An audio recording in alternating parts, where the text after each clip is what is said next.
Janasena party అధినేత ఉప ముఖ్యమంత్రి పవన్ కళ్యాణ్ ను ఒక కులానికి అంటగడుతూ వైసీపీకి చెందిన కొంతమంది వ్యక్తులు చేస్తున్న విమర్శలను పోలవరం నియోజకవర్గ జనసేన నేతలు తీవ్రంగా ఖండించారు. పవన్ కళ్యాణ్ ను ఉద్దేశించి జరుగుతున్న దుష్ప్రచారాన్ని తాము తీవ్రంగా వ్యతిరేకిస్తున్నామని పోలవరం ఎమ్మెల్యే చిర్రి బాలరాజు స్పష్టం చేశారు. జనసేన పార్టీ ఎప్పుడూ కులమతాల వారీగా రాజకీయాలు చేయలేదని, అలాంటి సంస్కృతి జనసేనకు లేదని నాయకులు పేర్కొన్నారు. 2024లో ప్రజలు వైసీపీకి తగిన బుద్ధి చెప్పారని, రాబోయే లోకల్ బాడీ ఎన్నికల్లోనూ తమ అభివృద్ధిని చూసి ప్రజలు అదే తీర్పుని ఇస్తారని ధీమా వ్యక్తం చేశారు.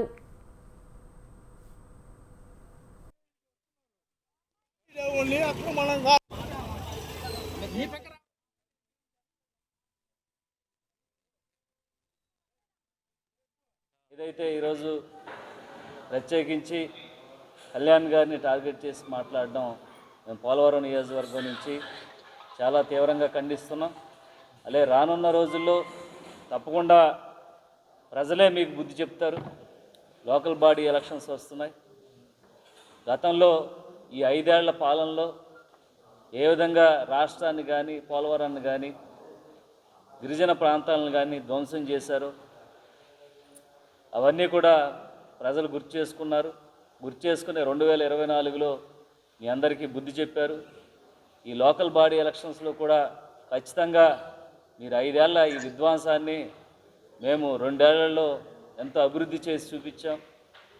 ఇందాక మీటింగ్లో కూడా మేము లెక్కలతో పాటు నియోజకవర్గంలో 2 సంవత్సరాల్లో ఏ విధంగా అభివృద్ధి చేసి చూపించామో, ఒక పక్కన సంక్షేమం, ఒక పక్కన అభివృద్ధి, ఈ 2 కూడా సమతుల్యంలో తీసుకువెళ్తూ ప్రత్యేకించి పవన్ కళ్యాణ్ గారు ఈరోజు పంచాయతీరాజ్ శాఖ కానీ అటవీ శాఖ కానీ ఇవన్నీ కూడా ఆయన డెవలప్మెంట్ యాక్టివిటీస్ కనబడుతున్నాయి.